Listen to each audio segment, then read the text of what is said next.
কৃষক বন্ধু, যারা কৃষক বন্ধুর জন্য অ্যাপ্লিকেশন করেছিলেন, তাদের কৃষক বন্ধু হয়েছে কিনা, আপনাদের কৃষক বন্ধু অ্যাপ্রুভ হয়েছে কিনা, বা আপনাদের কৃষক বন্ধুর টাকা আপনারা পাচ্ছেন কিনা কিভাবে চেক করবেন, এবং আপনাদের এই কৃষক বন্ধুর কেবিআইডি, সেই কেবিআইডি আপনারা কিভাবে বের করবেন।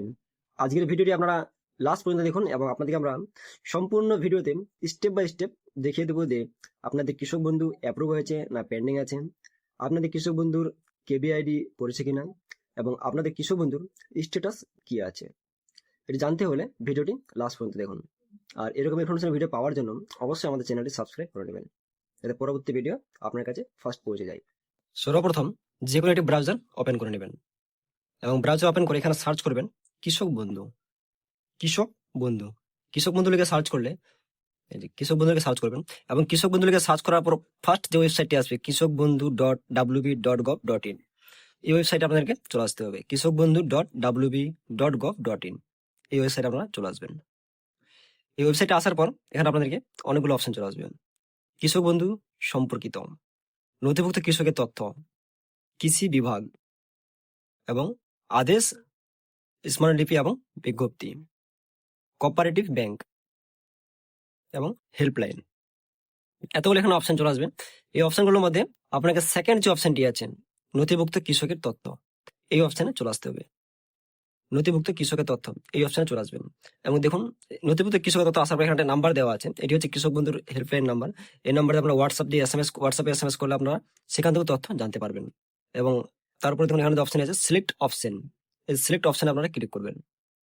সিলেক্ট অপশনে ক্লিক করার পর voter card, Aadhaar card, bank account, KBID, mobile number, acknowledgement number, যদি আপনাদের কাছে এগুলোর মধ্যে যে কোনো একটি নাম্বার থাকে, যদি ভোটার আইডি নাম্বার থাকে সেটাতে চেক করে নিতে পারবেন, আধার কার্ড নাম্বার দিয়ে চেক করতে পারবেন, bank account, mobile number, acknowledgement number, এই ডিটেলসগুলোর মধ্যে যে অপশনটা আপনি সিলেক্ট করবেন, আপনি যদি ভোটার কার্ড সিলেক্ট করেন তাহলে এখানে আপনাকে ভোটার আইডি নাম্বার দিয়ে দিতে হবে এবং আই এম নট রোবটে ক্লিক করতে হবে।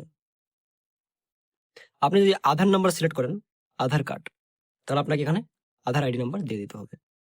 আধার আইডি নাম্বার দিয়ে দেওয়ার পর ক্যাপচার কোডে সিলেক্ট করবেন। আমি এখানে আধার আইডি নাম্বার দিয়ে দিচ্ছি। আধার আইডি নাম্বার দেওয়ার পর আই এম নট রোবট, এই অপশনে ক্লিক করবেন এবং এটিকে ভেরিফাই করে নেবেন আগে ফার্স্ট। এটিকে ভেরিফাই করে নেওয়ার পর সার্চ, এই যে সার্চ অপশনটি আছে, সার্চ অপশনে ক্লিক করবেন। সার্চ সার্চ অপশনে ক্লিক করার পর এখানে আপনার পুরো ডিটেলস চলে আসবে।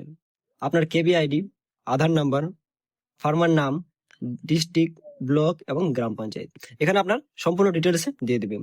আপনার নামে কেবিআইডি পড়েছে কিনা, আপনার আধার কার্ড নাম্বার, নাম, আপনার ডিটেলস সব ঠিকঠাক আছে কিনা, সমস্ত তথ্য আপনারা এখান থেকে পেয়ে যাবেন। এখানে যে অ্যাপ্রুভ অপশনটা ছিল সেই অপশন এখানে এখন দেখাচ্ছে না, এই অপশনটা এখন বাদ করা হয়েছে। অ্যাপ্রুভ অপশনটা স্টপে রেখেছে, বাকি অপশনগুলো এখানে পুরো ডিটেলস চলে আসছে। কেবিআইডি আপনারা এখানে খুব সহজেই বের করে নিতে পারবেন, এই যে কেবিআইডি। এখন কৃষক বন্ধু যে ভেরিফিকেশন চলছে তার জন্য আপনারা এখান থেকে এই কেবিআইডিটি, আপনি যেটা কেবিআইডি দেখতে পাচ্ছেন, এই কেবিআইডিটি আপনারা সেই ফর্মে দিয়ে দিতে পারবেন এবং খুব সহজেই আপনারা কৃষক বন্ধুর কেবিআইডি বের করে নিতে পারবেন। আমাদের আজকের ভিডিওটি ছিল এই পর্যন্তই। এরকম ইনফরমেশন ভিডিও পাওয়ার জন্য অবশ্যই আমাদের চ্যানেলটি সাবস্ক্রাইব করে পাশে থাকবে। ধন্যবাদ।